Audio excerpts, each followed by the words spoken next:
안녕하세요. 정말 많은 분들의 하루 필수품이죠, 커피.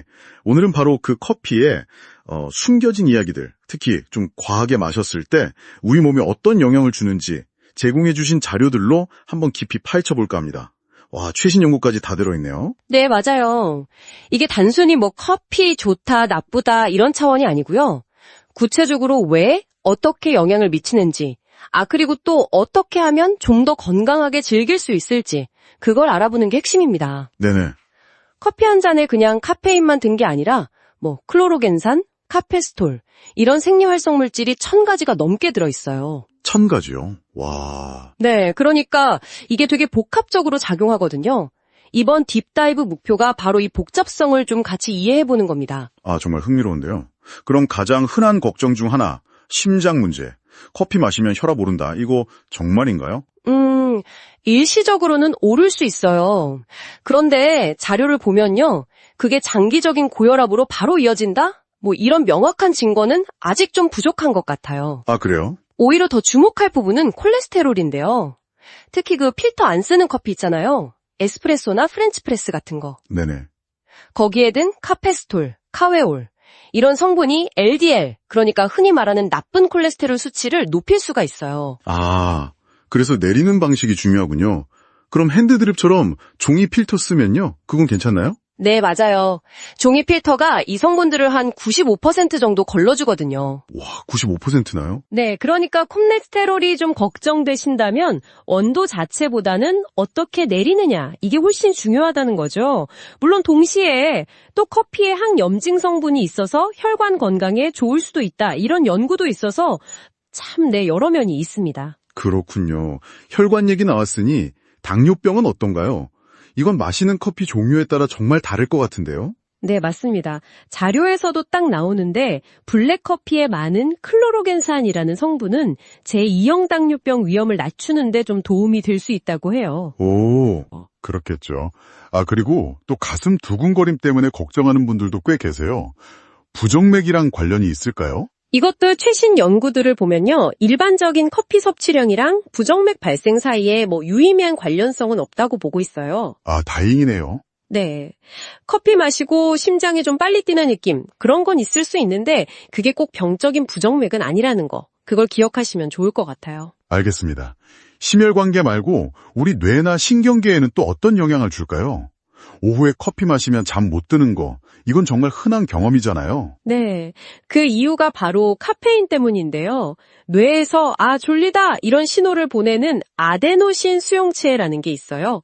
카페인이 이걸 딱 차단하는 거죠. 아하. 근데 이 카페인이 몸에서 절반으로 줄어드는 시간, 이걸 반감기라고 하는데 평균 5시간이나 돼요. 5시간이요?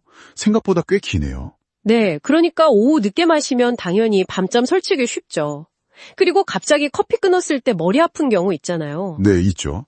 왜 그런 거예요? 그건 카페인 때문에 수축해 있던 뇌혈관이 갑자기 확 풀리면서 확장되면서 나타나는 일종의 금단 증상으로 볼 수 있어요.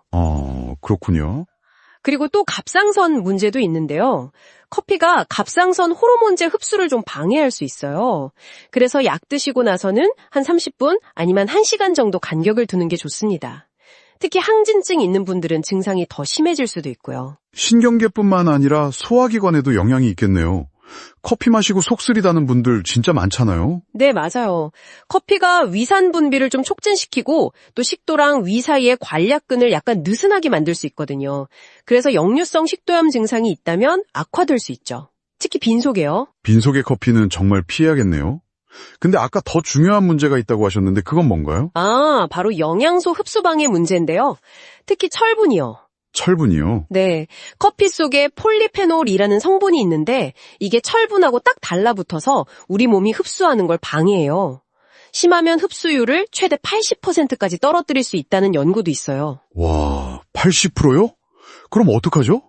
그래서 빈혈이 있거나 철분 섭취가 좀 중요하신 분들은 식사나 철분제 드시기 전으로 1~2시간 정도는 커피를 피하시는 게 좋아요. 그리고 또 너무 많이 마시면 칼슘 배출도 늘려서 장기적으로 뼈 건강에도 안 좋을 수 있고요. 정말 다방면에 영향을 주네요. 근데 생산 과정에서도 숨겨진 위험이 있다고요? 이건 좀 의외인데요? 네, 저도 이 자료 보고 좀 놀랐는데요. 원두 자체에 곰팡이가 생길 수 있잖아요. 네. 그때 오크라톡신 A라는 곰팡이 독소가 생길 수 있는데 이게 국제암 연구소에서는 발암 가능 물질, EB군으로 분류해요. 어휴.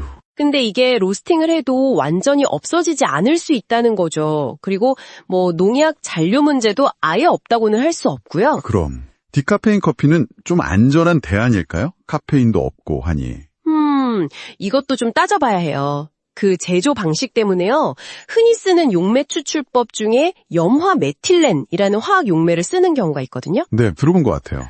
이게 발암 가능성 논란이 좀 있어요. 물론 기준치 이하로 관리되고 로스팅 때 대부분 제거된다고는 하지만 그래도 약간 찜찜하게 느끼실 수 있죠. 그럼 어떤 디카페인을 고르는 게 좋을까요? 그래서 화학 용매를 안 쓰는 방식, 예를 들면 스위스 워터 프로세스나 이산화탄소 공법 같은 걸로 만든 디카페인 커피가 좀 더 안심할 수 있는 선택지가 될 수 있겠죠. 아, 그렇군요. 오늘 정말 많은 얘기를 나눴네요.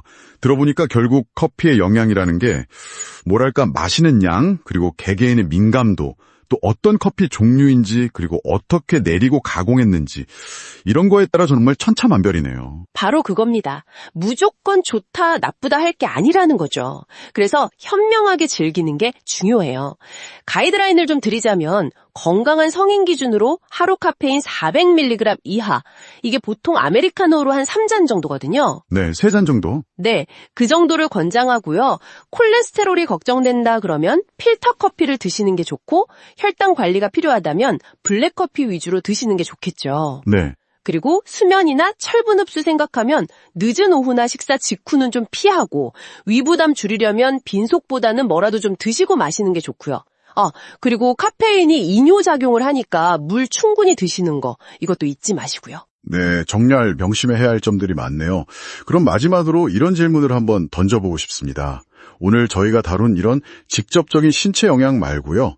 혹시 커피를 마시는 그 습관 자체나 아니면 카페인에 대한 심리적인 의존 같은 것이 혹시 당신의 하루 에너지나 집중력에 실제로는 어떤 영향을 주고 있는지 한번 좀 돌아보시면 어떨까요?